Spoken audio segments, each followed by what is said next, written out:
I can't do it. Okay. We'll do it live. Okay. No. We'll do it live. Fuck it. Do it live. I'll write it and we'll do it live. Right. Fucking thing sucks. In 5, 4, 3.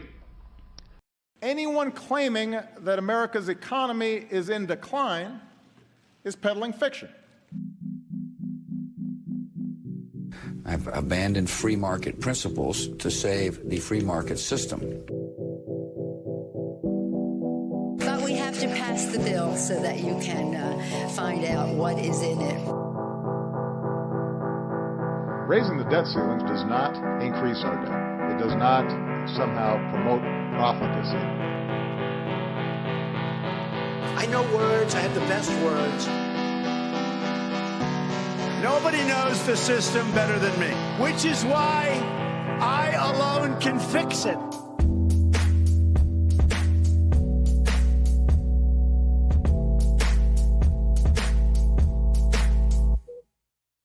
What's up, everybody?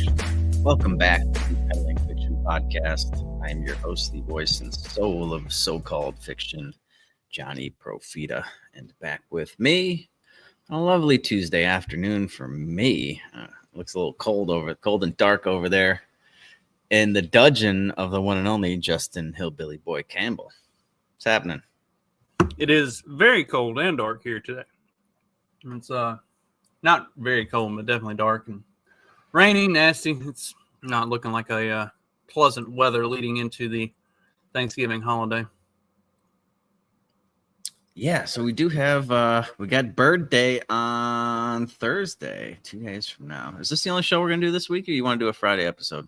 I won't be around Friday, so okay. So yeah, this will be it. This will be it. I will. I'll probably put out some more market commentary tomorrow. I guess once I'm proven right on where the market's going officially. I'll wait until I'm actually proven right to take a victory lap, but it certainly looks like we're headed to that level I pointed out right after that little flash crash the other day. We are 25 points away from it on the S&P 500 at the highs of the day right now. We might hit it this afternoon. Who knows? Got another hour of trading here, but I think it'll take another day or so to get there, and then markets close for the holidays. Everybody gets some turkey, and we'll come back in December. Holy shit, dude. Jesus Christ, these years go by fast now. That is wild. All right, so, yeah, November's over. That went by real quick. What's the cost of a Thanksgiving dinner this year? Is it down? I don't know. Depends on which side you ask. According to the White House, it's down about 13%. According to the liberals, it's up 10%. So, yeah, it just depends on what point you want to pick from. I'm sure the liberals are probably picking from like January 1st, 2020, or whatever, January 15th, 2020, and Trump's picking from like the height of inflation in 2022.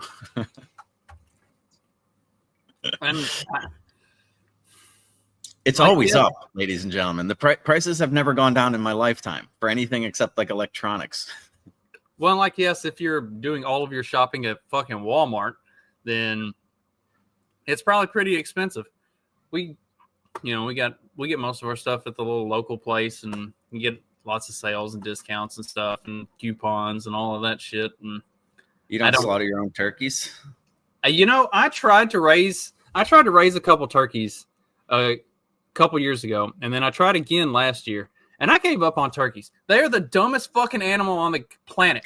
They will not do anything to keep themselves alive. If you are not babysitting them 24/7 to make sure that they're not doing something stupid to literally fucking kill themselves, they are dumb as a box of fucking rock. I gave up. I'm not trying to raise my own turkeys anymore. There were some. My old man plays this like par 3 golf course in Milwaukee, and I played it with him one day, and there was like some wild turkeys just kind of wandering around one of the holes. Yeah, all right.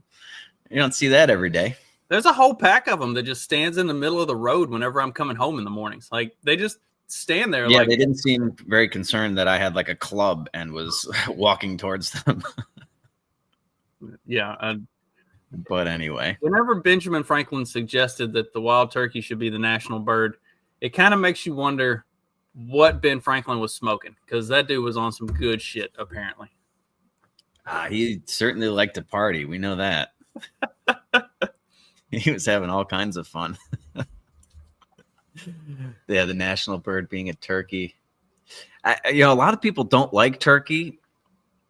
I'm fine. I mean, the thing is, most people cook it wrong. I was going to say, if it's cooked wrong, turkey is terrible. If it's cooked right, where it's good and moist and then it's good. And it just depends on how it's cooked. But and I think that's why people like ham, because you almost can't fuck a ham up. Like if you fuck a ham up, you're really bad at this. So that's true. Yeah. Yeah. There's like certain things that's like there's a lot of leeway in preparation. But yeah, with a turkey or chicken too. I mean, chicken is almost universally overcooked as well. You got to spatchcock it. Cut out that backbone, flatten it, and then the breast cook at an even plane with the thighs. And they won't be overcooked by the time, because I think the breast, I don't remember it's like 150 something on the breast, at least for chicken. I'm guessing turkey's about the same. And the thighs you want to cook to like 180. You can't really overcook the thighs. That's the thing. You want them like 180, 190 or something. So you got to it's a little balancing act there. For preparing Thanksgiving meal. You better get started. Yeah, doing a turkey, you have to actually know how to cook. And that's the big problem, I think, is like, especially in today's, my buddy Don, the pleb, he posted a thing. It was somebody like talking shit about green bean casserole. Like, if you bring this slop to Thanksgiving, you can just go away. Like, that's not a good green bean casserole. Like, whoever made that is not a good cook. You should not let that person prepare any food for your fucking Thanksgiving anyway. Like, I personally make the green bean casserole every year. My green bean casserole does not look anything like whatever that fucking garbage was. Like, we do the morning show, and we do the happy hour, the night shows from time to time. And we have one that we did on Thanksgiving a year or two ago. And it's this old black lady that she is like giving this girl hell. She's like, you don't be experimenting on Thanksgiving. She's like, you brought whatever this bullshit macaroni and cheese thing is. She's like, don't nobody want that. Just make the macaroni and cheese the way we all want the macaroni and cheese. And then we don't have any of this shit. So now you ruin Thanksgiving. You're going to do all the dishes by yourself. Because it's fucking hilarious. But I mean, that's like cook. The blacks take their macaroni and cheese very seriously. Man.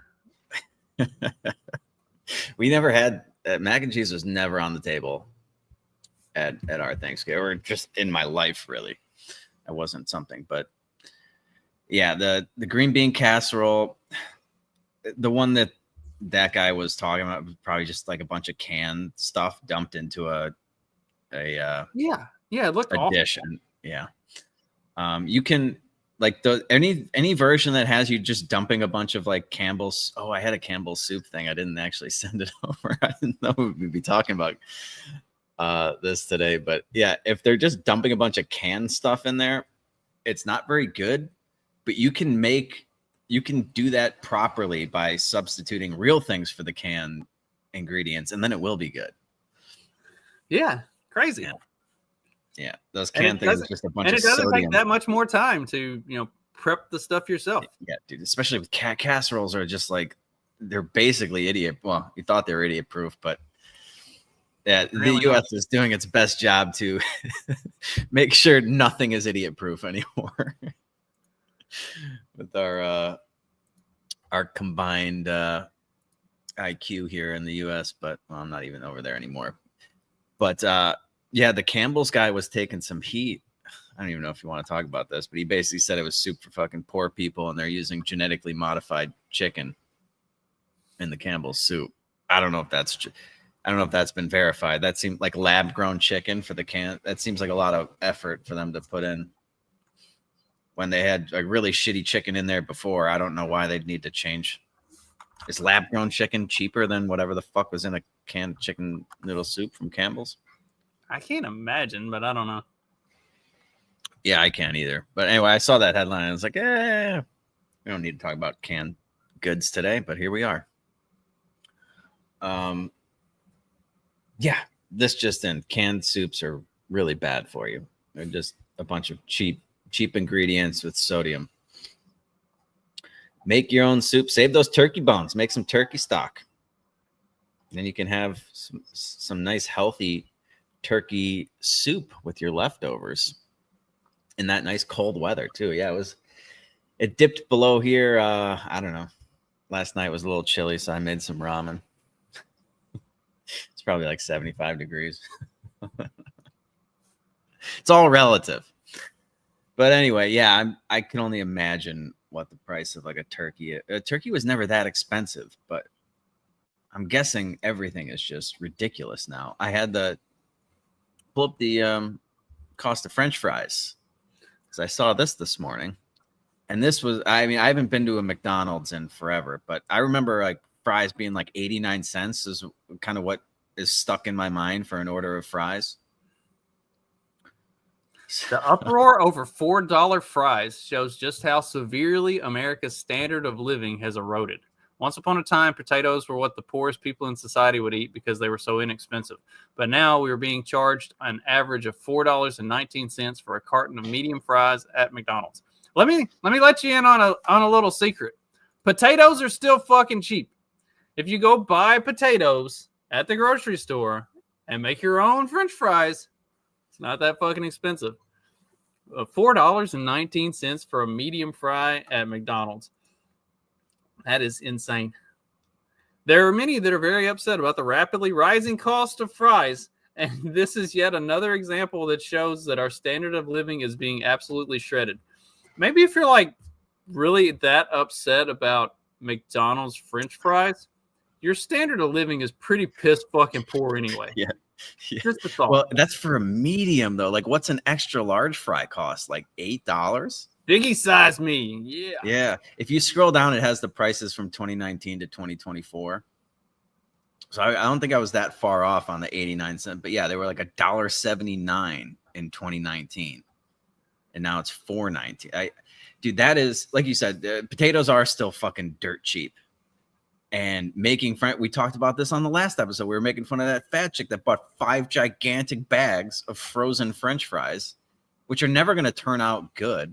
You bake them in the oven, unless she's going to maybe she's got a deep fryer.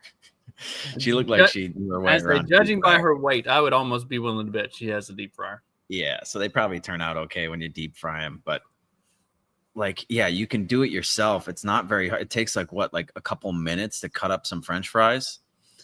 Yeah, not even that. I mean, depending on whether or not you peel the potatoes, which you got 3 fucking kids. Put them to work.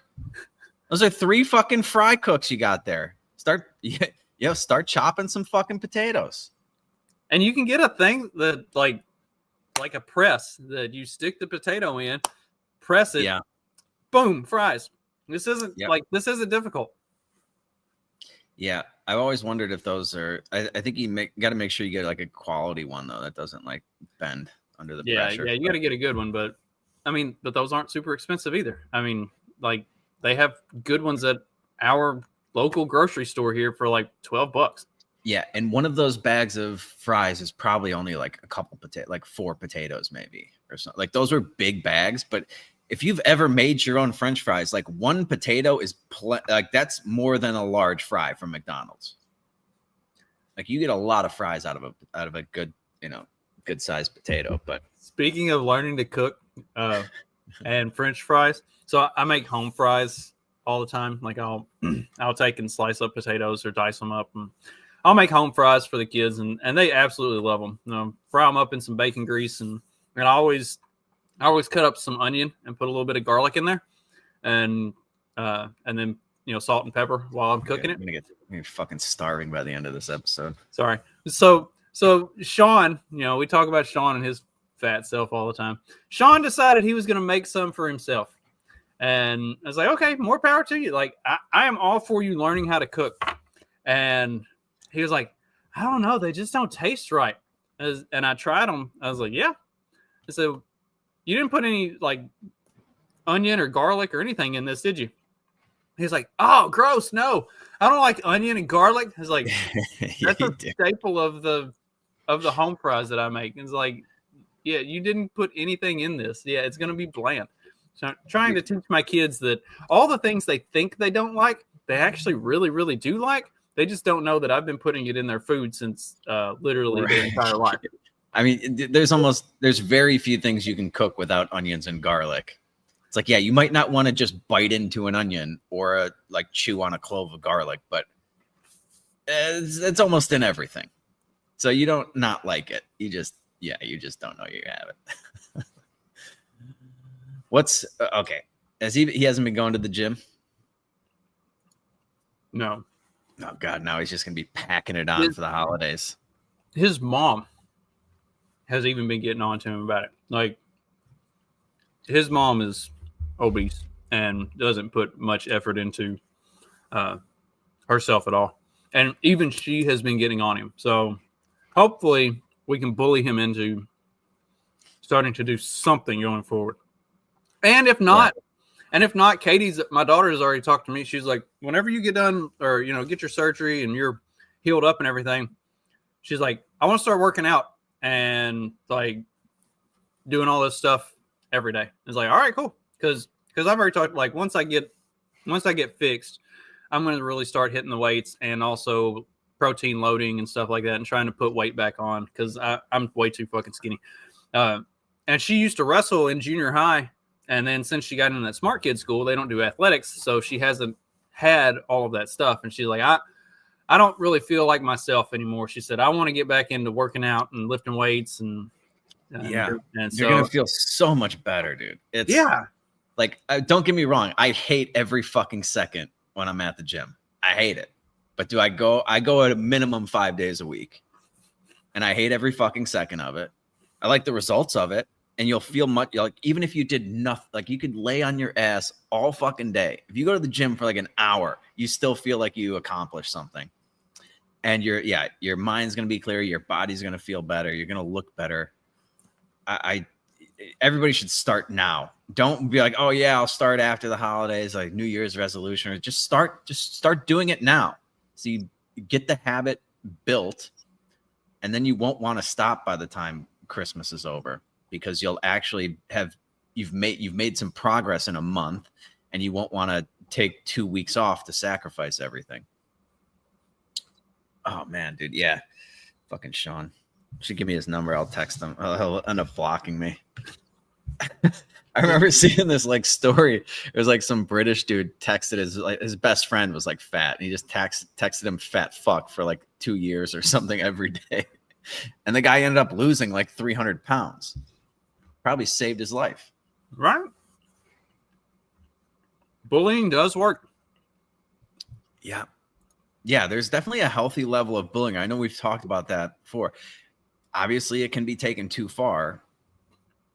And, we've seen some, especially with the online stuff. I think bullying, it needs to be kind of done in person. Online's too easy. And it's too... It really makes it feel like the entire fucking, I would imagine like the entire world is bullying you instead of just like one bully.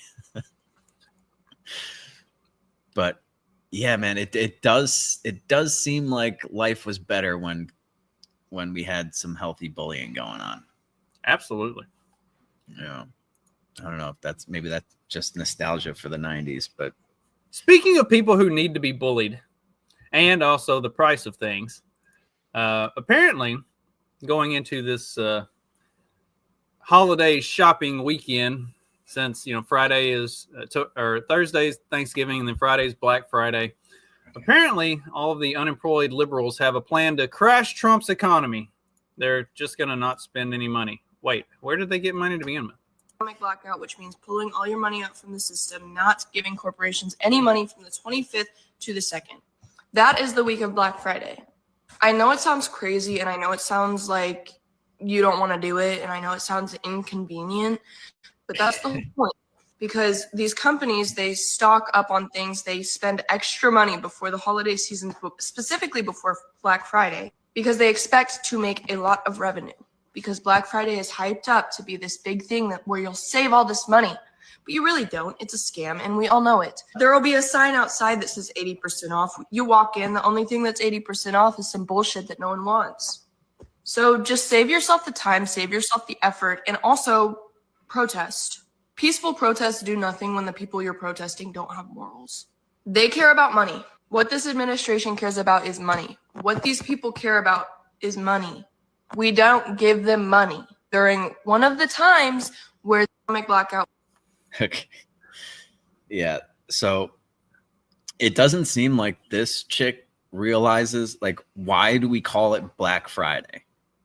Why is it called Black Friday? Well, it's because this was the point of the year when all these retail shops made it into the black for the year. All those greedy corporations were in the red, meaning they hadn't made any money up until Black Friday. And that was sort of the turning point where all these rich corporations actually made money for the year.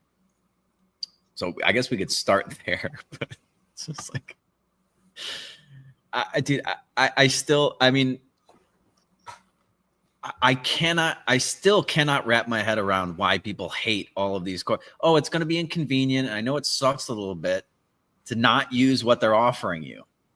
It's like, yeah, they're making your lives exponentially better by offering you things to buy.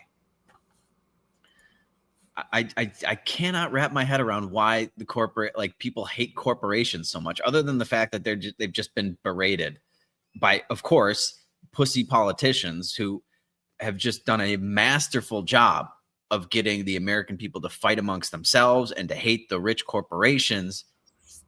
When meanwhile, the politicians are just funneling money into their pockets left and right. And yes, corporations do buy off politicians. But again, how is that not on the politician for taking the fucking money? If I take a bribe from somebody, I get in trouble for taking the bribe. The people are going to be like, oh, he's a scumbag. He took a bribe. They're not going to be like the person that bribed him. You never hear about them. Why isn't that on the politician? for having no principles whatsoever. It's like, yeah, of course, as long as they have $7 trillion that they're going to be spending, corporations are going to be angling for an edge. Yeah. And there are some bad actors in there. I just saw, who was it? How was that Robert Reich, that dumb midget guy again? He was talking about how the EPA had just, which company was it? Shit. Oh, let me look here. I think I have it. Let me look here. The EPA had just gotten done fining some company for using, was it Forever Chemicals or something? Oh, come on. Come on. Is it a reply? I could have sworn I replied to it. Yeah, the EPA. So the EPA just approved 2 food crop pesticides containing Forever Chemicals. And the Robert Reich was just talking about how, like, God, I don't have it. Maybe I don't have it. Maybe I don't. Oh, here it is. Yeah. So the Tyson CEO, this is the entire meat industry, settled charges to conspire with meat packing companies to raise pork prices. I guess I conflated these two stories. It has nothing to do with the EPA thing. But it's like, yeah, okay, so what's the solution to that? If you have bad acting corporations, you have CEOs that are conspiring together to increase food prices, and we have all these monopolies, should we deregulate and allow more competition to come in, smaller meat packing companies to take some of their market share, in an honest fashion, because you can't conspire unless you have these government enforced monopolies. And why do we have these gigantic how many, like, you know, how many like meat pack? There's only like 5 companies or something. I guess that make up. What's that? I think it's 8, but yeah, okay. It's not many. Yeah, why is that? And like, imagine what sort of regulations there are around meat packing. Anybody that's tried to just do anything food related, you got the FDA and the EPA up your ass. That's why, I guess, yeah, the regulatory bodies, I guess, is why I conflated those two stories. But yeah, just like ridiculously up your ass. And the Tysons of the world love it because they can afford the cost of those regulations, and they know the little mom and pop meat packers can't. And the less competition they have, the easier it is for them to manipulate pork prices in this case, obviously. But again, it's just all the roads lead back to the government fucking this up every single time. And the idea that these corporations, oh yeah, those evil corporations on Black Friday advertising 80% off, and then they only have like one item for 80% off. Okay. But Johnny, if it wasn't for all of the 3-letter agencies, the EPA and the TSA and all the other, yeah, they'd just poison us, and they wouldn't even care because obviously these meatpacking companies have absolutely no interest in whether or not their customer survives. Yeah. Well, I mean, again, so the EPA just approved 2 new pesticides with forever chemicals that will be used on food, with 4 more approvals planned. It's like they'll be used on vegetables, broccoli, potatoes. They want the Washington Post. They want the EPA and the USDA and all of these to put all these regulations, but if you actually look at the regulations that they put on stuff, it doesn't make stuff healthier. It just adds loopholes that you have to jump through in order to be able to do it. And more often than not, like what you're talking about, they approve stuff that is objectively unhealthy. But it's just totally fine. It's like, just Trump's EPA. If you get Trump out of there, then the EPA will be great. Even if that is the case, do you really want to run that risk that every 4 years you have a bad EPA that's going to put poison chemicals in your food, and then the next person that comes in has to spend 4 years getting rid of that? It's like, oh, they'll be poisoning us without the government regulation. They're doing that already. We're getting poisoned with extra steps, and it's costing us a fucking fortune. God damn, man. I just, how can you people not see it at this point? It's so blatant. Somebody else was complaining about the CDC. Maha destroyed the CDC. It's like, no, dude, the CDC destroyed themselves in 2020. But the CDC and the FDA and like none of these are good. Do you see? People don't do research. Like, look into the stuff that is FDA approved, and then look at like the side effects and the testing that it went through. And it's like, what? That's FDA approved. They just rubber stamp whatever a billionaire or whatever the $1 billion pharmaceutical companies tell them to. Yeah. Yes, basically. Right. Well, you know what it is though. It's like to the layman, it's just like, well, at least we have something in place that's going to that's going to try to enforce some sort of standards and rules. They don't understand that markets will do that. And it's an intangible, like you can't see it. I can't point to the market regulator for drugs and food and things like that. There's no there's nothing I can point to. But this, you can be like CDC, FDA, EPA. See, we have these things in place and they're going to protect you. And if you take those away, obviously you'll lose those protections. Except that A, they're not protecting you. And B, you will not lose those protections. They will be replaced with market protections. The people that actually have some skin in the game that will either die themselves, the consumer, or the company that will die themselves they'll be the ones regulating. And you have insurance companies on top of that for like further regulation. But again, we're such fucking retards as like, you need to point to something. Otherwise they don't believe it. And it's like, oh, here, we can point to this agency. Yeah, sure, it does a shitty job, but imagine if it wasn't there, then there'd be nothing. It's really frustrating. It's really frustrating. Then there would be nothing. Is like Trump talking about his new plan for moving forward with the ACA, like repeal or replace or do something else. Is like, no, the plan for moving forward is just to repeal it and then don't replace it. Like, do nothing. The solution to most of our problems is do nothing. Yes. And yeah, a lot less too. Do less than nothing. And like, you might be surprised that in just like life in general, that's usually a really good solution or a good recommendation. Like when shit's hitting the fan and everything's going nuts, just don't do anything. Sit still and watch and see what happens.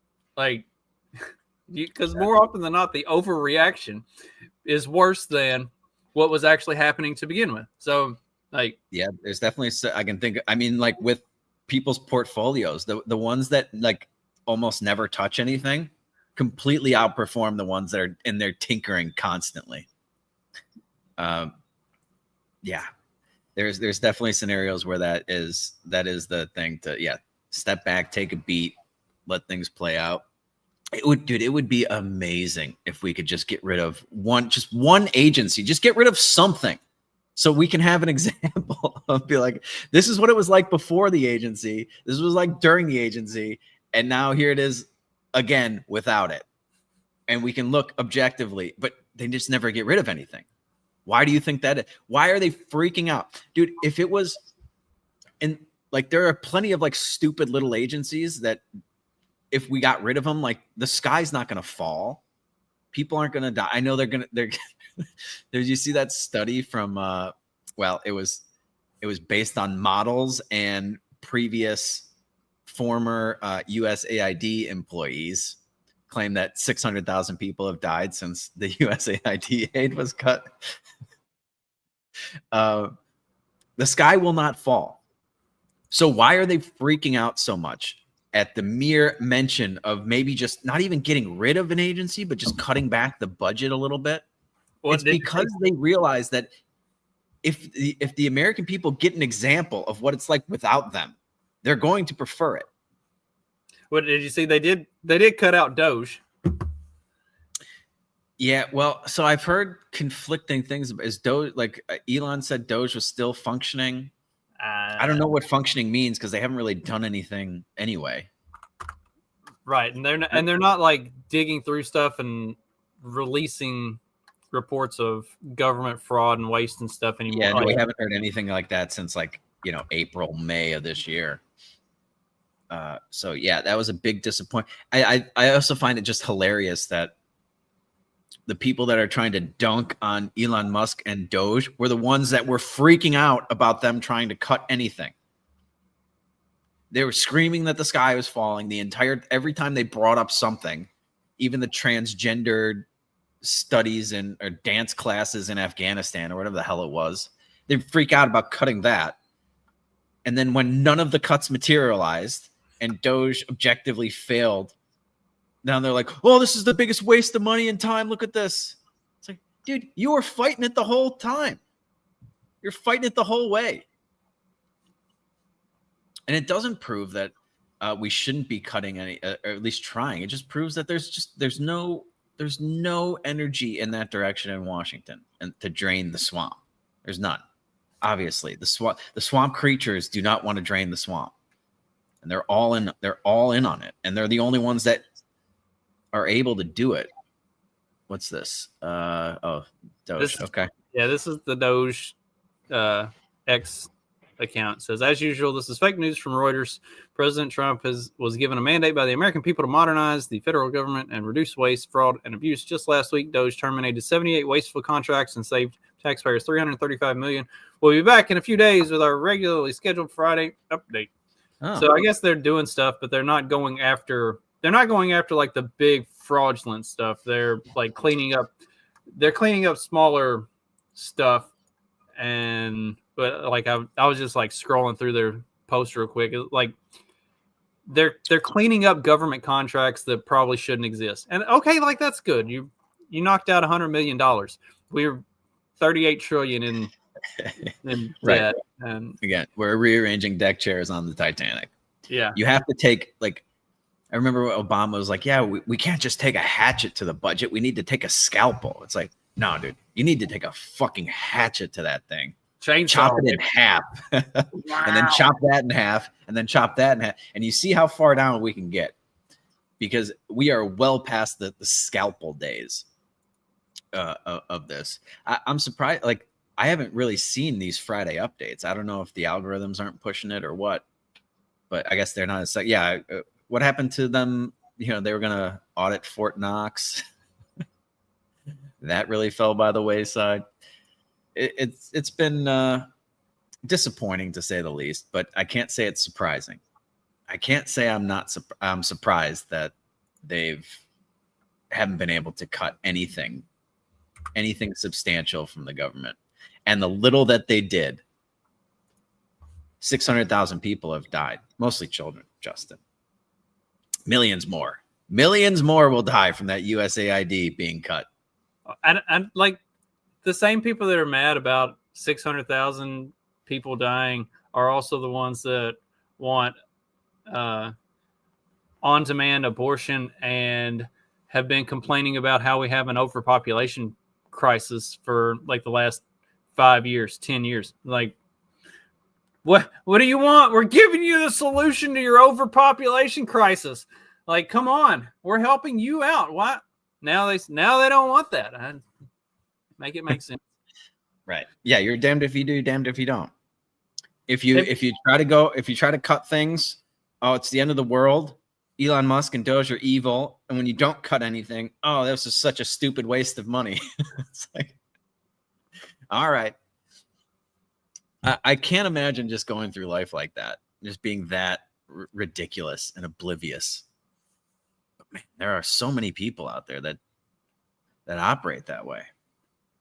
And again, it's like going back to the corporation, these evil corporations, they got to pay their fair share. You know, it's like, okay, pay their fair share. Then what? Because like I said, I think on the last episode, they're taking in $4 trillion. They get, okay, what does their fair share mean? They take in $5 trillion, still spending 6, almost 7. What are they going to do with an extra trillion? What are you going to do with an extra $2 trillion? It wouldn't even be a balanced budget. Take another $2 trillion in from the fair share. They call it the fair share tax. Then what? You think everything's going to get better? What would possibly make you think that? Point to one thing that would be better with more government involvement. I'd love to see it. Well, and like we've talked about it before, but like as if it was just all sitting around in cash to be confiscated. But they could, if they were to confiscate the entire net wealth of every billionaire in the country, they could only run the country for about 8 weeks, and then they run out of money. Like that is as if the federal government rounded up every billionaire in the United States and took 100% of their wealth, converted that to cash. 8 weeks later, they would be out of money. So it's not a tax problem. It's not it's a spending problem. The problem is the federal government spends too much money. It doesn't matter how much money they take in. It'll never be enough because they're always going to spend more. Right. And I just like, how can you look objectively, just look at the numbers, look at what's been happening historically, look at the size, how much government's grown. It's like, how can you see anything other than that is beyond me. It really is just ridiculous. It's ridiculous.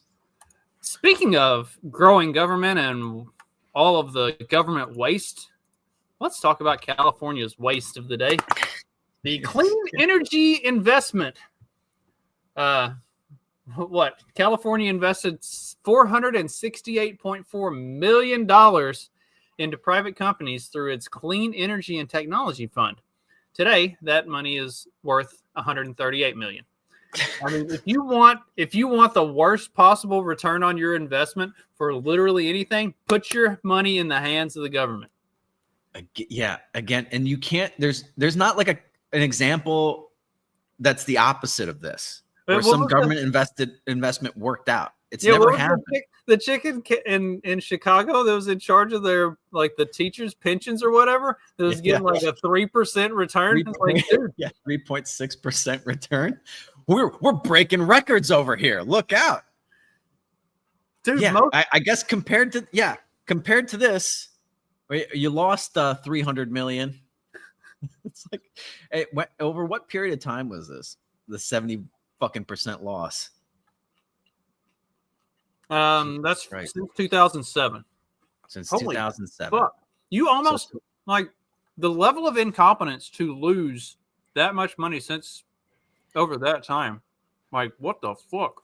Dude, if you had just bought, dude, imagine taking the 400 million and buying the March 2009 lows. Just throw it in a fucking index fund. You'd be up a bajillion % right now. I can't even do the fucking math on it, but you would be buying the Dow under 10,000.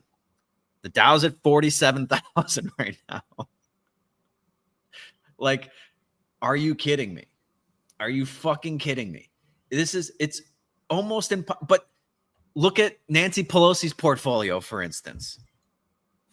How can you have these two things? Every fucking person in government's personal investments go up 3,000x. And every time the government as a whole gets a hold of your money, you lose 70% of it. Go figure. I guess, millionaires and billionaires just need to pay their fair share. That'll fix it. CalPERS clean energy investments declined by 71% and lost the state $330.4 million. It's unclear where the money was spent, except that it was invested across the spectrum of the global clean energy and technology value chain. God, I got to get in on this fucking green energy racket, dude. They'll just throw you like 100 million and not even think about it. As long as you get, this is all just a fucking scam. They're laundering money. They're stealing from you. Obvious. It's impossible to lose that much money. It should be impossible. The Center Square estimated that if California had invested its $468.4 million in an S&P 500 index fund in 2007 instead of clean energy funds, the money would now be worth $3 billion. Okay, there you go. So they did the math for you. There you go. You could have had $3 billion out of your $460 million. Instead, you now have $110 million. And that's no active management. That's just retard buying an index fund and letting it sit. I mean, Jesus Christ, dude. And everything they do, like the same thing with Social Security, all that money is pissed away instead of invested properly. They could you just imagine if this was like a person that you knew that was behaving this way? Imagine if there was like a group of people that were doing the exact same thing the government's doing, just over and over and over again. And they keep coming back to you and asking for more money. And they have these grandiose plans of all these things they're going to do, but they've never done anything right. Imagine if this was the person that you hired to manage your retirement fund. Because I mean, that's what this is the California pension plan.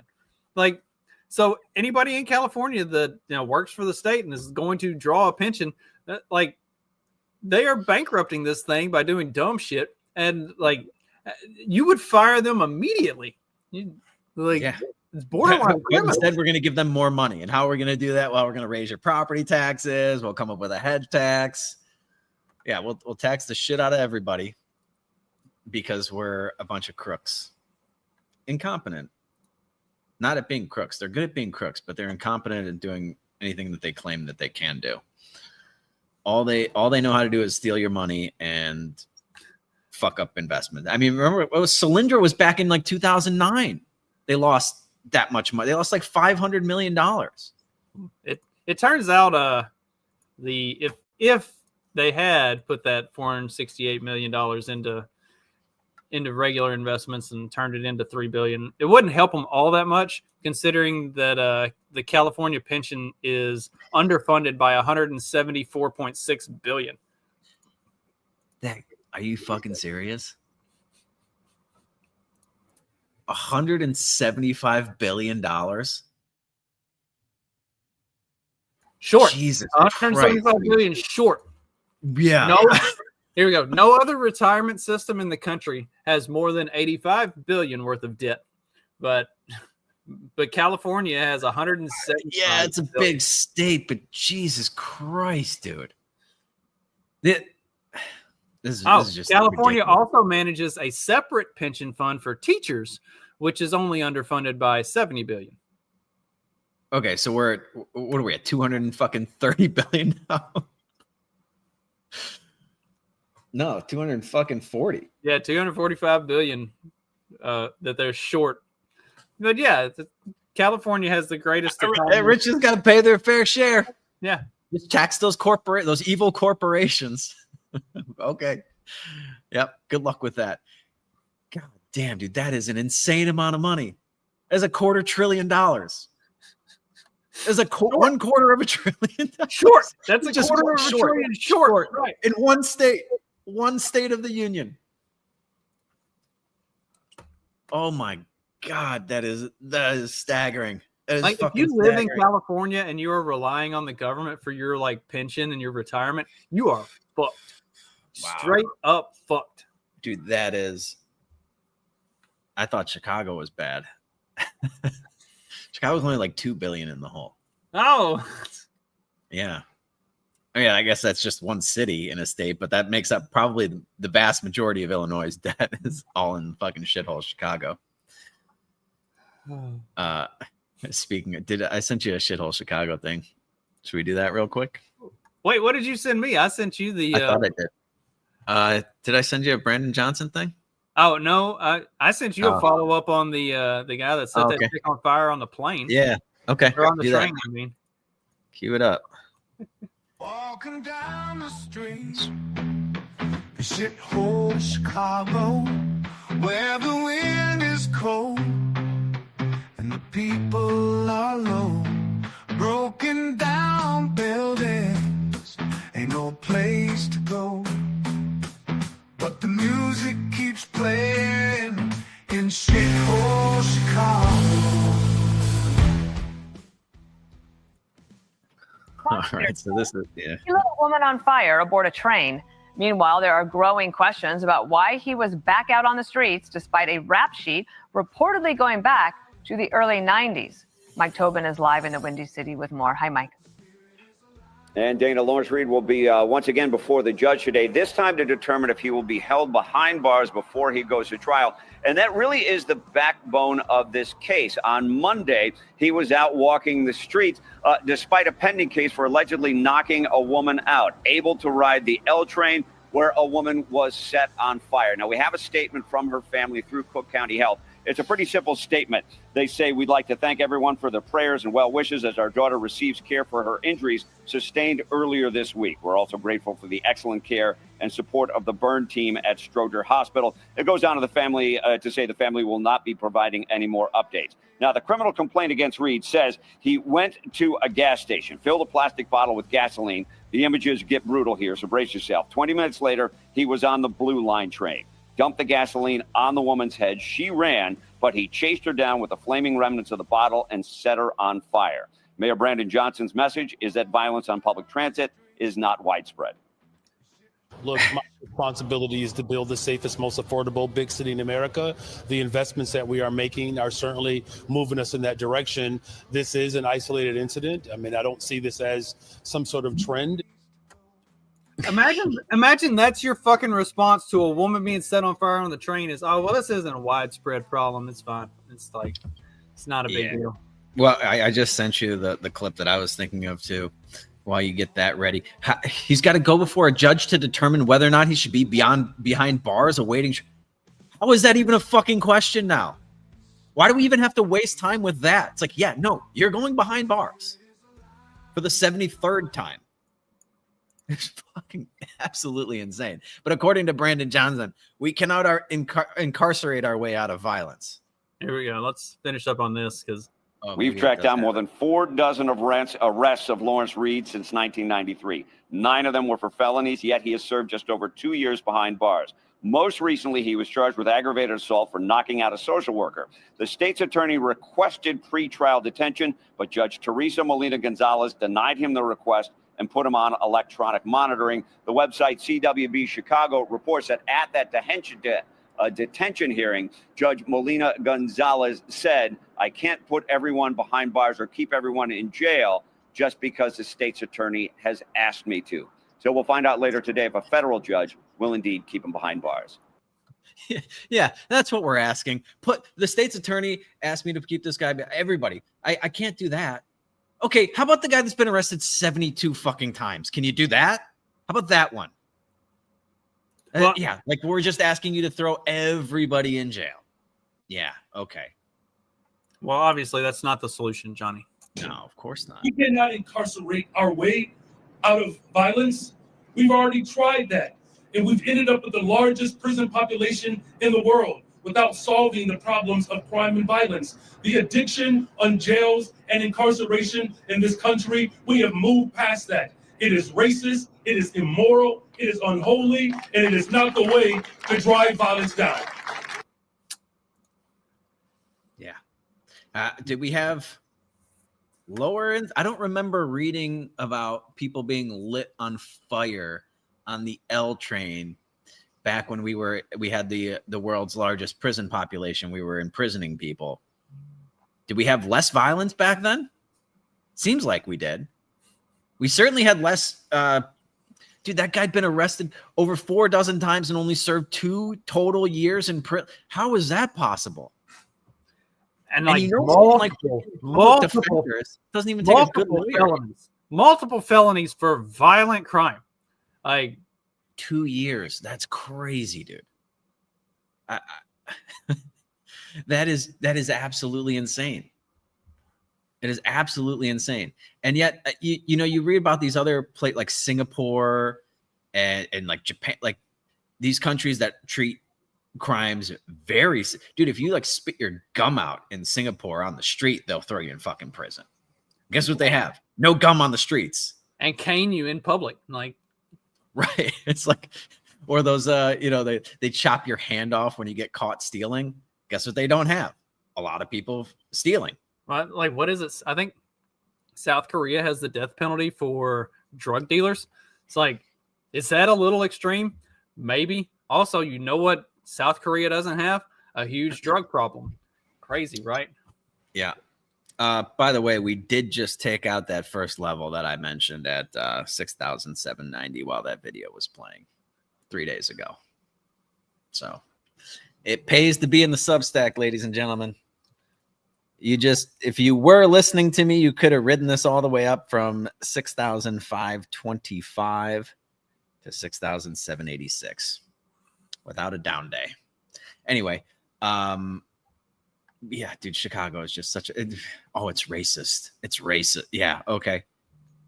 Dude, if there was, like, I don't think there's a white person on the face of the earth that if there was some white dude going around the L lighting people on fire that had been arrested 72 times prior, that they wouldn't want to throw him in prison for the rest of his life and or want the death penalty for him.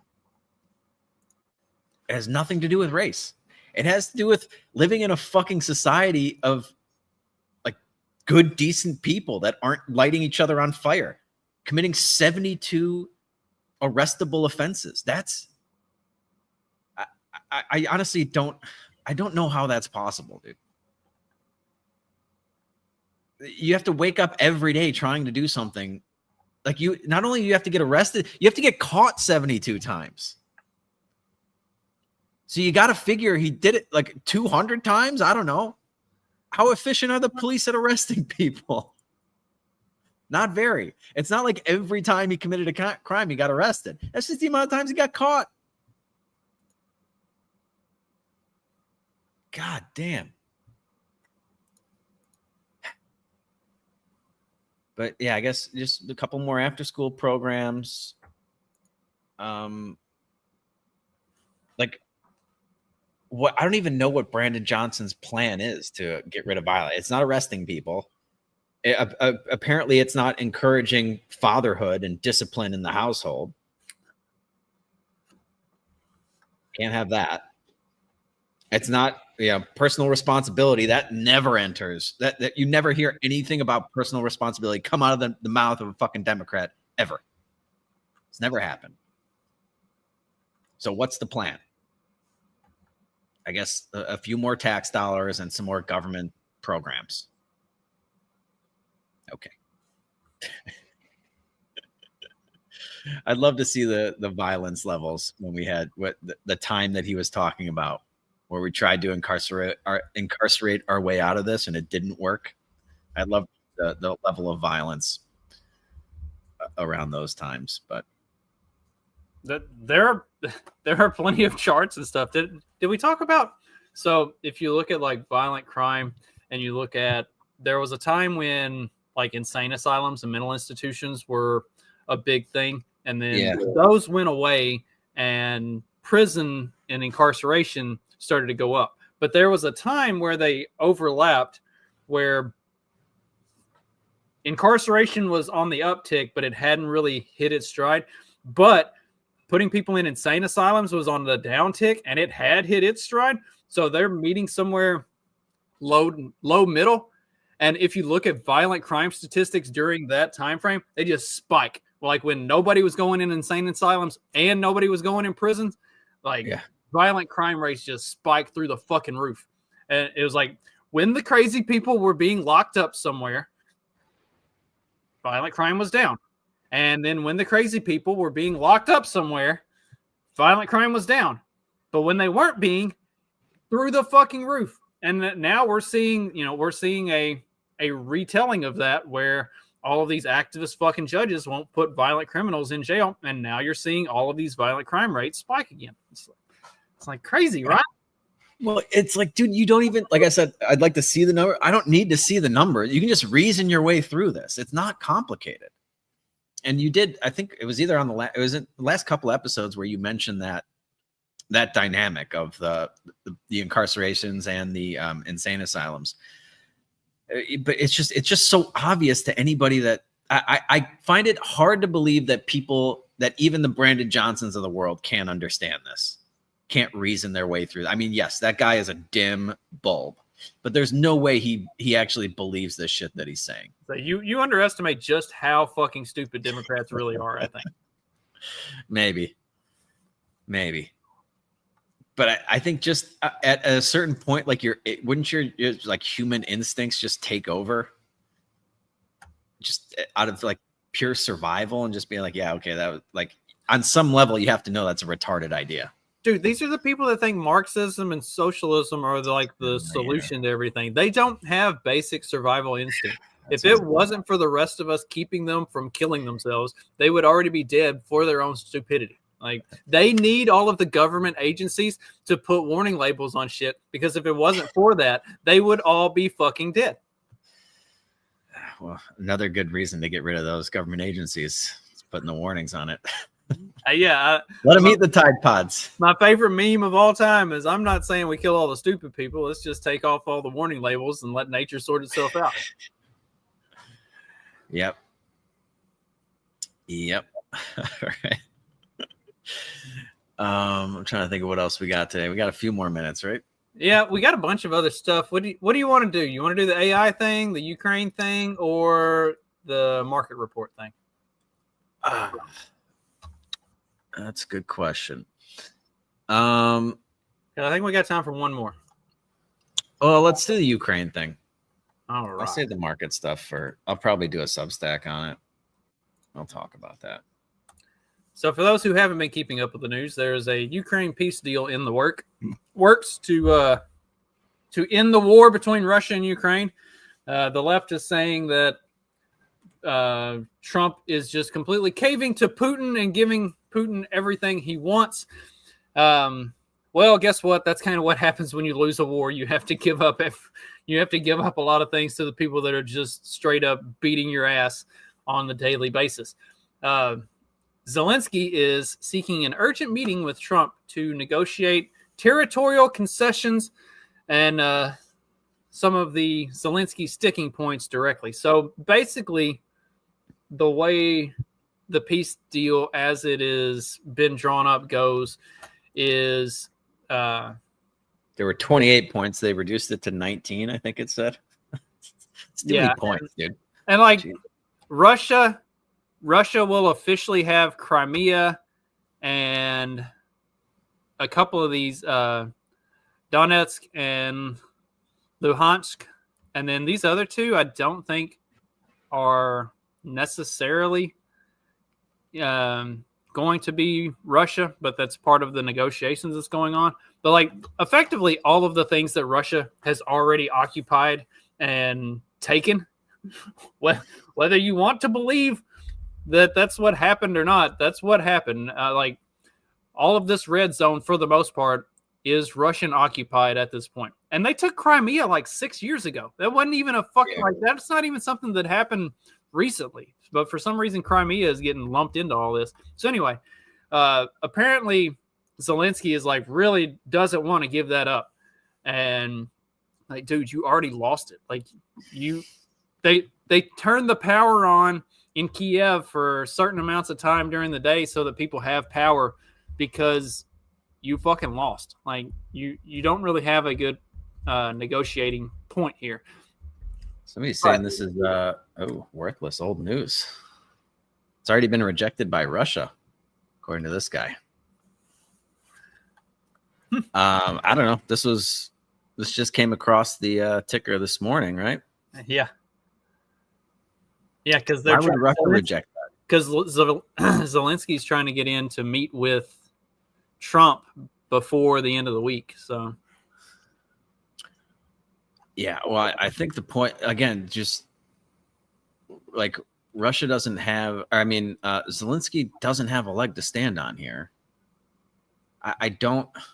Just why are we even doing this? That other article I just sent you just for reference, like, yeah, they just got some $1.5 billion deal from the UN. Okay, if they want to do that, if they want to help build up Ukraine's military industrial sector, go ahead. From the EU, rather. Okay, great. Let's pull our support out.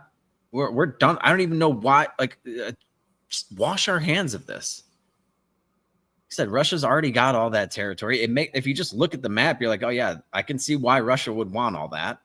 I don't know why they'd want to go beyond and go ahead and take over the rest of Europe. That looks like something that would, despite all the fear mongering, just doesn't really make a lot of sense to me.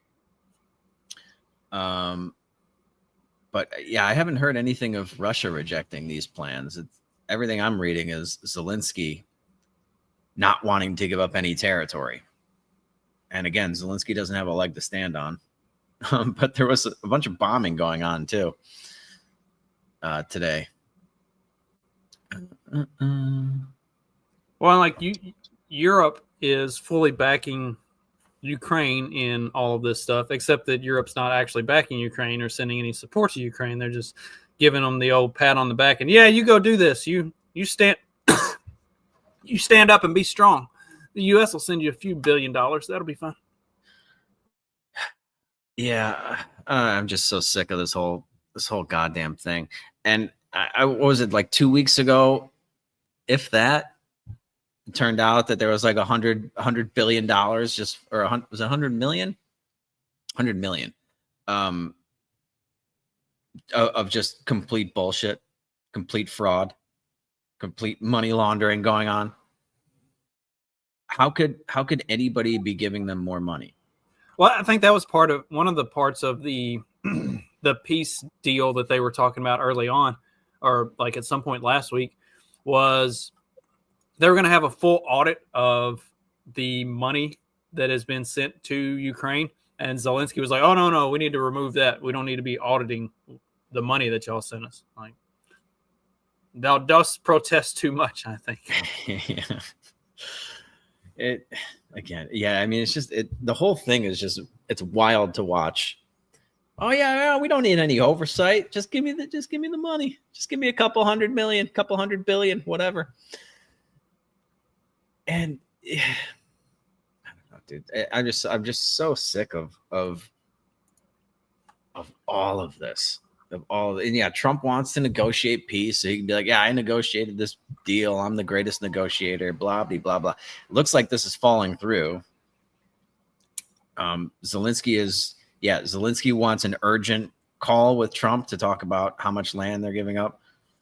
I don't know if there's any, like, what's going on. If Russia's already rejecting this, that's news to me. I haven't seen that, but for what it's worth, I guess we'll just watch and see how this plays out. But it doesn't sound like this deal that was supposed to be, I think Thursday is the deadline. Doesn't sound like they've got all their I's dotted and T's crossed on this one. So I wouldn't hold your breath for an end to the Ukraine-Russia conflict anytime soon. And the ceasefire in Israel, or with Israel and Gaza, that doesn't seem to be going very well. If by ceasefire you mean they've been firing at each other, then sure. But sounds like the problems are going to continue. Military-industrial complex for the win. Well into the holiday season here. So anyway, I don't know. Like I said, I think that they had some sort of deadline Trump imposed for Thursday to accept these terms. But if it's just going to be the way that he kind of hammered out the Middle East deal, where it's like they accept it, but they immediately start violating it. Good luck. Good luck over there. I think we should wash our hands of it. I think we should wash our hands of all this shit. Like we were saying it earlier in the show, we don't have the money. We are broke. We got our own fucking problems. And the government certainly has enough on its plate. They don't have to worry about these guys squabbling over there. Who cares? Who cares?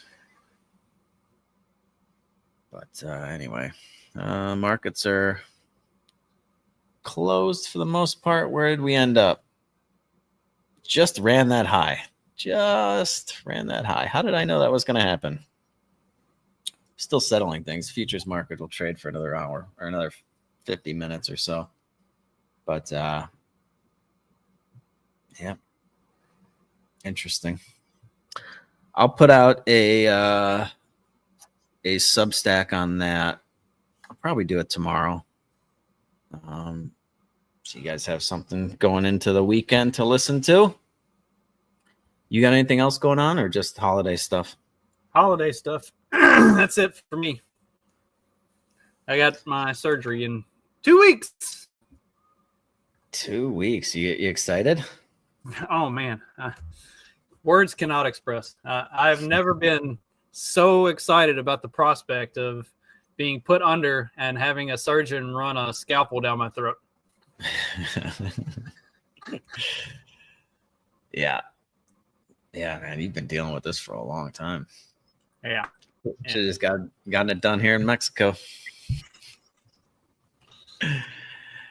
All right. So yeah, that'll do it for November. We'll be back.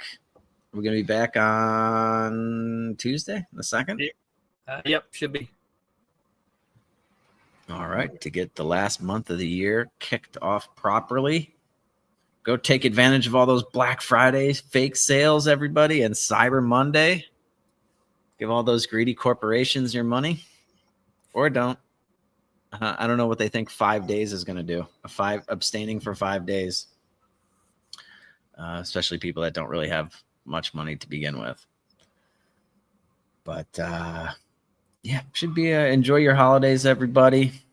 I guess it'll just be another weekend for me here, since not really a thing celebrating.